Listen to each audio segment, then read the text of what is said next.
प्यारे विद्यार्थियों, पिछले वीडियो में आपके बीच ये चर्चा की गई थी कि भारत में औपनिवेशिक शासनकाल में कैसी भारत के विपरीत शासन नीतियाँ रहीं, जिसके परिणाम स्वरूप भारतीय लोगों में आक्रोश के भाव विद्यमान हुए और वो आक्रोश के भाव क्रमशः धीरे धीरे राष्ट्रीयता के स्वरूप को धारण किए।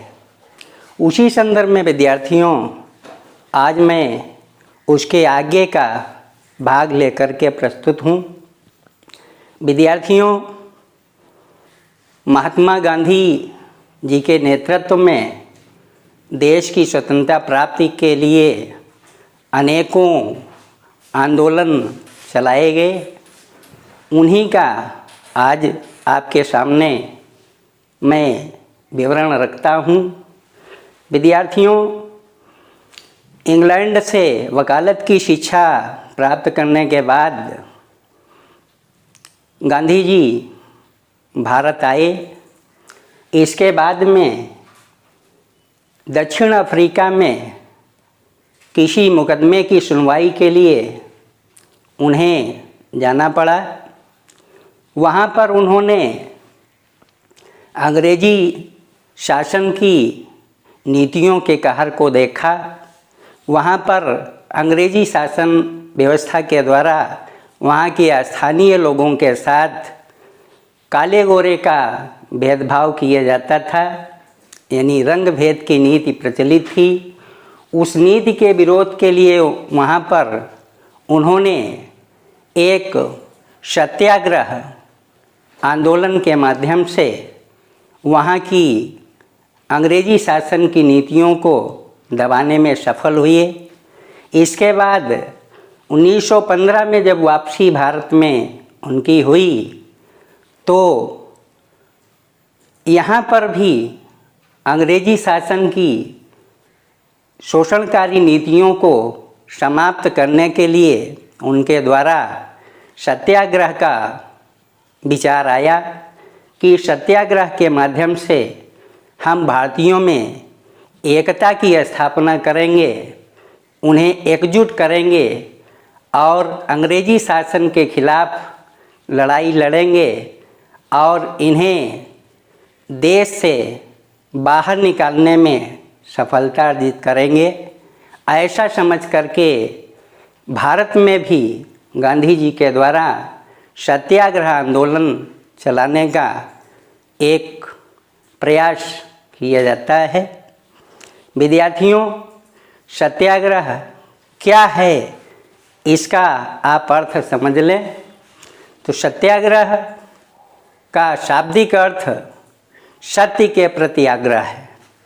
कहने का मतलब, यदि हमारे विचार सच्चे हैं, हमारा संघर्ष अन्याय के विपरीत है, तो हमें किसी स्थान की शासन की विरोधी नीतियों को दमन करने के लिए उनसे लड़ाई लड़ने की आवश्यकता नहीं है, बल्कि अपने इस आग्रह के बल पर ही हम उन पर विजय प्राप्त कर सकते हैं। ऐसी सोच के आधार पर गांधी जी के द्वारा सत्याग्रह आंदोलन चलाया गया। उस सत्याग्रह आंदोलन के तहत उनका जो पहला सत्याग्रह हुआ वो था चंपारण सत्याग्रह।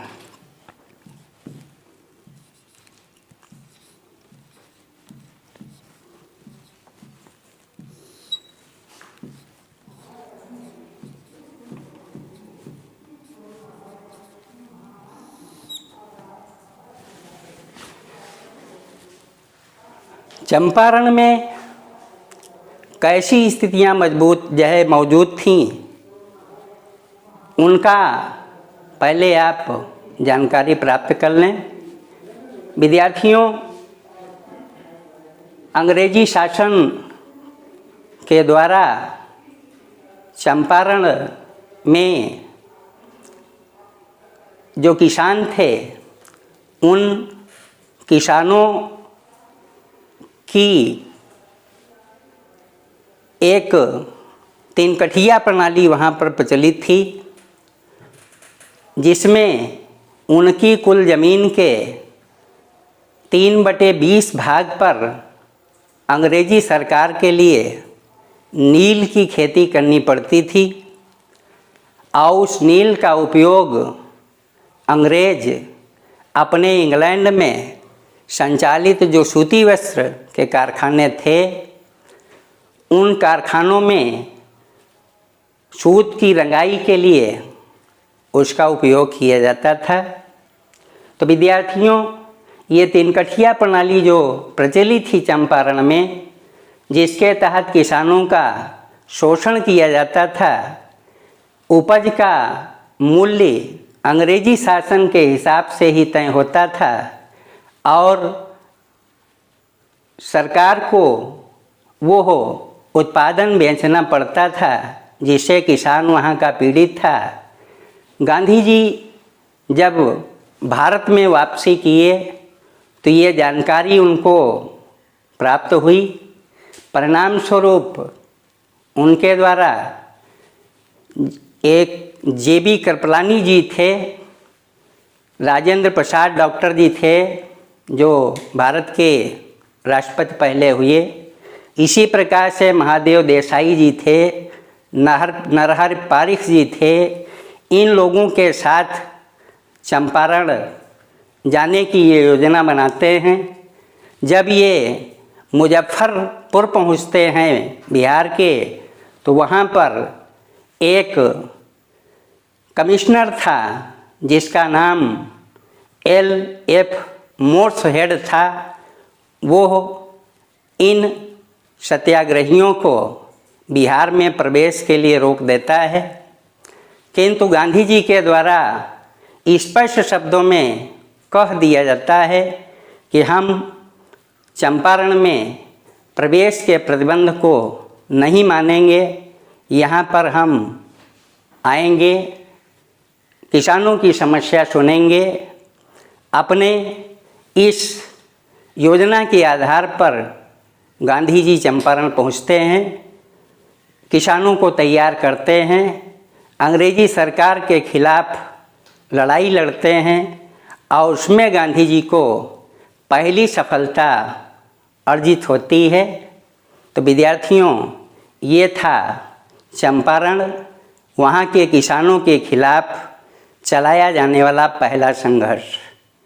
इस सफलता के बाद विद्यार्थियों, एक दूसरा सत्याग्रह जो खेड़ा सत्याग्रह के नाम से पुकारा गया।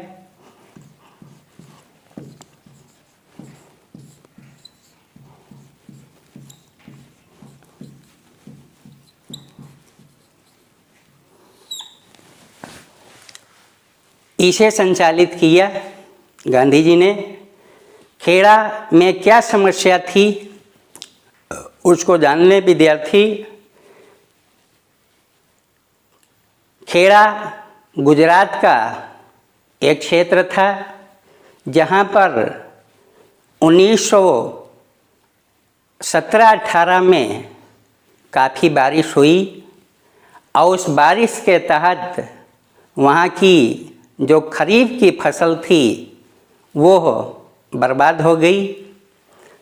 किसान आर्थिक तंगी में आ गया और ऐसी विषम परिस्थिति में, चूँकि भारत में अंग्रेजी राज था, अंग्रेजी शासन के द्वारा इस कठिन मुसीबत में भी किसानों के टैक्स में कोई भी राहत नहीं दी।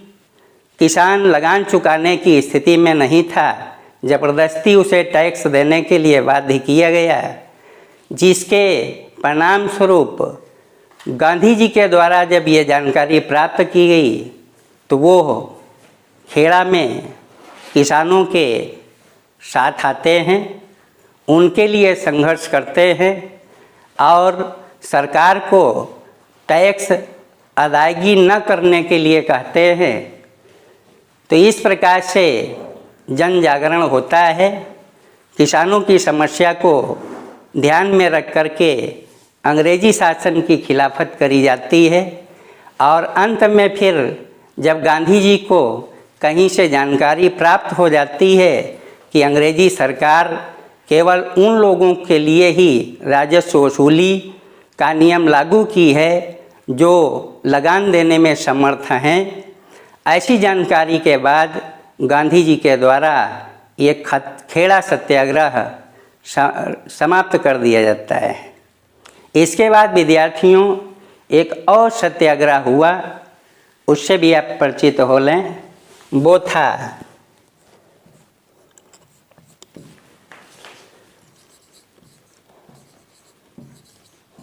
अहमदाबाद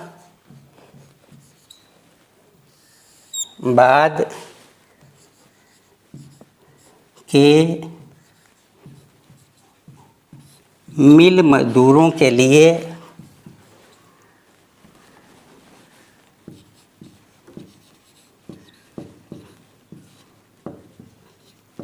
सत्याग्रह।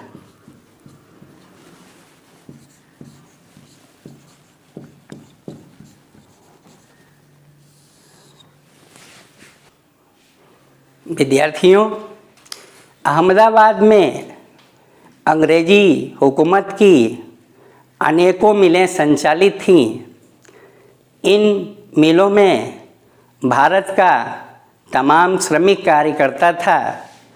विद्यार्थियों, 1917-18 की अवधि में अहमदाबाद में एक प्लेग नाम की बीमारी फैलती है, जिसमें इस क्षेत्र के तमाम सारे श्रमिक मौत के मुंह में चले जाते हैं, जिससे मिल मालिकों के लिए श्रमिकों की समस्या उत्पन्न होती है। मिलों को संचालित करने के लिए अंग्रेजी सरकार के द्वारा मजदूरों की जो मजदूरी थी उसका 75% प्लेग के भुगतान करने का निर्णय लिया जाता है। काफ़ी दिन तक के इस तरीके से मजदूरों को मिल में काम करने के लिए राज़ी किया जाता है, लेकिन जब परिस्थितियां सामान्य होती हैं तो यह प्लेग बोनस देना धीरे धीरे ख़त्म कर दिया जाता है। ऐसी स्थिति में श्रमिक परेशान होने लगता है, उसकी रोजी रोटी के लिए समस्याएं उत्पन्न होने लगती हैं। परिणाम स्वरूप गांधी जी के द्वारा जब ऐसी समस्या सुनी जाती है तो वो अहमदाबाद में इन मिल मजदूरों के लिए नेतृत्व करते हैं, अंग्रेजी शासन पर दबाव बनाने का प्रयास करते हैं और फिर अंततः अंग्रेजी हुकूमत में संचालित ये जो मिलें थीं, इनके मालिकों के द्वारा 35% जो भुगतान था मजदूरी का, वो प्लेग बोनस के रूप में देने के लिए स्वीकृति प्रदान कर दी जाती है। तो इस प्रकार से विद्यार्थियों 3 सत्याग्रह आंदोलन गांधी जी के नेतृत्व में चलाए गए और अपने असीम उत्साह के आधार पर विजय श्री प्राप्त की गई, जिससे उनके मन में काफ़ी हौसला बुलंद होता है और अंग्रेज़ों के खिलाफ लड़ाई लड़ने के लिए वो और अधिक प्रेरित होते हैं। इसके बाद विद्यार्थियों और समय के अंतराल पर क्या होता है उसका मैं क्रमशः जिक्र करता हूँ। वो आगे बढ़े तो जैसा कि आप जानते हैं कि भारत में अंग्रेजी शासन की नीतियाँ धीरे धीरे बद से बदतर होती ही जा रही थीं। अंग्रेजी सरकार अपनी दमंगी के आधार पर एक छत्र राज कायम करना चाहती थी। इसी प्रयास को सफल बनाने के लिए बच्चों एक एक्ट पारित किया गया, रॉलेट एक्ट।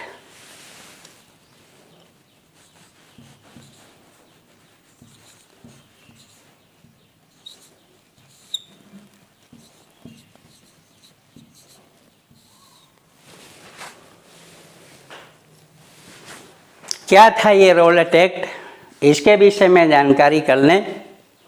विद्यार्थियों, यह एक्ट 18 मार्च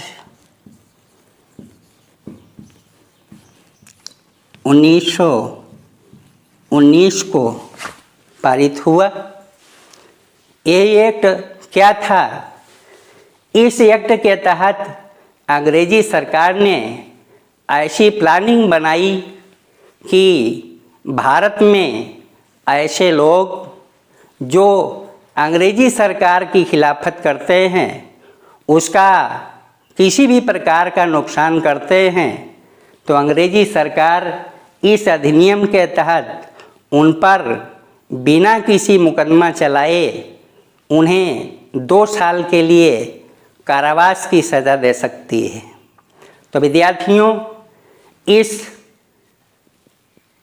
एक्ट के माध्यम से भारत के तमाम सारे लोगों की अनुचित तरीके से गिरफ्तारियां की गईं, जिसके परिणाम स्वरूप जो लोग गिरफ्तार हुए उनके परिवार वाले आक्रोशित हुए।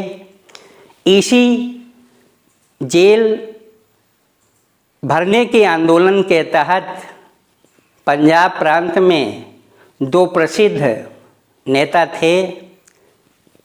एक महाशय का नाम सैफुद्दीन किचलू था और दूसरे डॉक्टर सत्यपाल थे। इन लोगों को अंग्रेजी हुकूमत इसी अधिनियम के आधार पर इन्हें अधिग्रहित कर लेती है और धर्मशाला में इन्हें कैद कर देती है, जिसके परिणाम स्वरूप भारतीयों में अंग्रेजी सरकार के खिलाफ आक्रोश के स्वर बुलंद होते हैं, जिसके परिणाम स्वरूप एक अगली घटना अंजाम होती है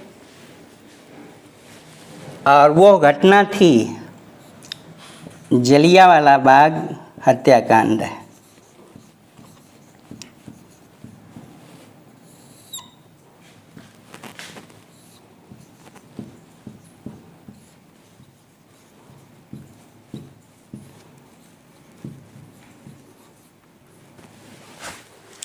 बच्चों,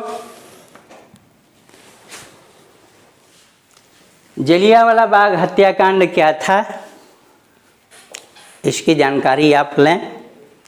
तो जैसा भी हमने बताया कि अंग्रेजी सरकार के द्वारा 1919 में जो अधिनियम रॉलेट एक्ट पारित किया गया, जिसमें बिना किसी मुकदमे के गिरफ्तारियां की गईं, जिससे आक्रोशित होकर के भारतीयों को लगा कि यह अंग्रेजी शासन व्यवस्था भारतीयों के लिए कभी हितकर नहीं हो सकती, इससे तो हमको हर स्थिति में छुटकारा लेना ही पड़ेगा, इसके लिए अपनी तैयारी करनी पड़ेगी।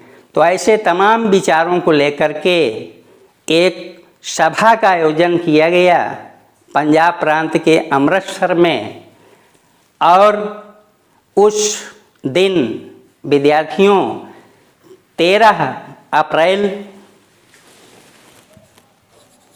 की तारीख थी।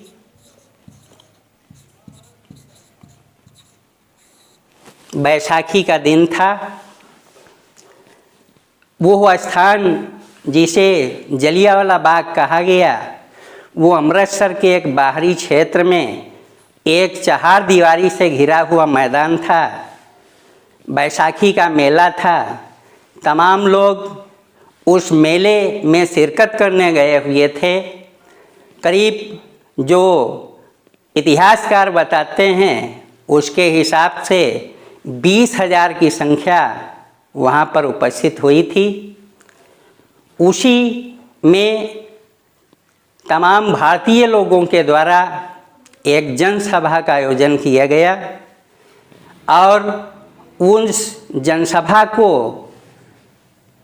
आयोजित होने की जानकारी जब वहाँ के कमिश्नर को प्राप्त हुई, उस कमिश्नर का नाम डायर था, वो शाम के 5 बजे उस बाग में आकर के पहुँचता है।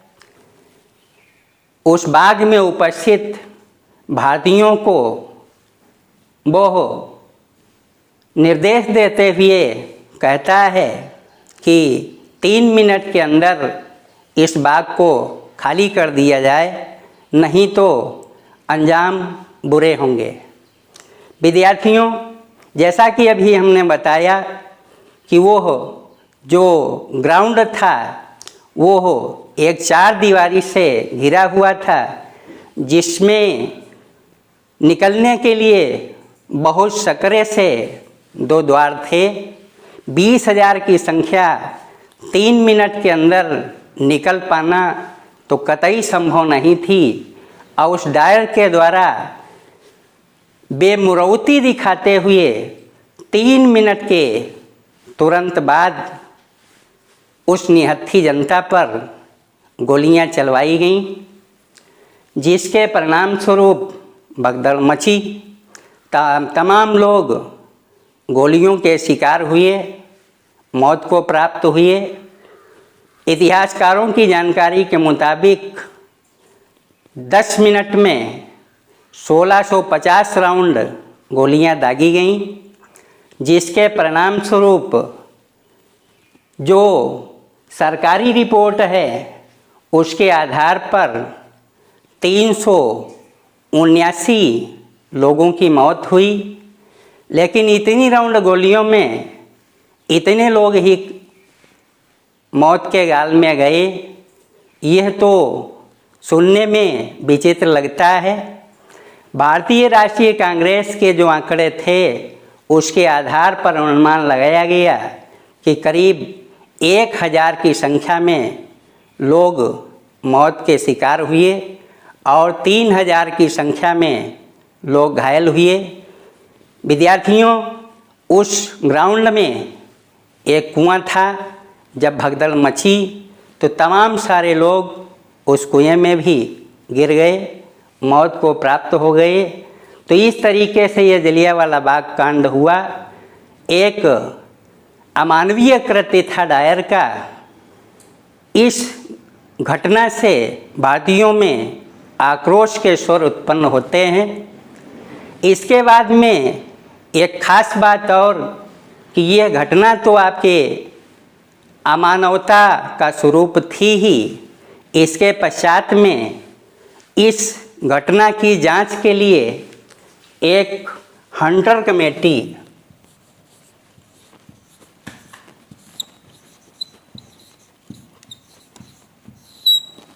गठित की गई, जिसमें इस जलियांवाला बाग केस की स्थितियों की जांच करने का काम शुरू हुआ। लेकिन इस जांच में डायर के द्वारा जो नृशंस हत्या की गई थी, इस हत्या के खिलाफ उसको जहां उसके पद से हटाना चाहिए था, उस पर कोई आरोप सिद्ध करना चाहिए था, ऐसा कुछ नहीं हुआ, बल्कि उसे भारतीय अंग्रेजी साम्राज्य के हित के रूप में, रक्षक के रूप में उसे घोषित किया गया। ऐसी घटना आक्रोश के भाव को उत्पन्न करती है और भारतीयों में विरोध के स्वर उत्पन्न होते हैं और गांधी जी के द्वारा इस अंग्रेजी शासन व्यवस्था के खिलाफ लड़ाई लड़ने के लिए रॉलेट एक्ट के खिलाफ सत्याग्रह चलाने का निर्णय लिया जाता है। विद्यार्थियों, इसके बाद और आगे क्या हुआ उसका मैं चर्चा करता हूँ। तो विद्यार्थियों, इस जलियांवाला बाग घटना के बाद गांधी जी के द्वारा एक आंदोलन चलाया जाता है, असहयोग खिलाफत आंदोलन।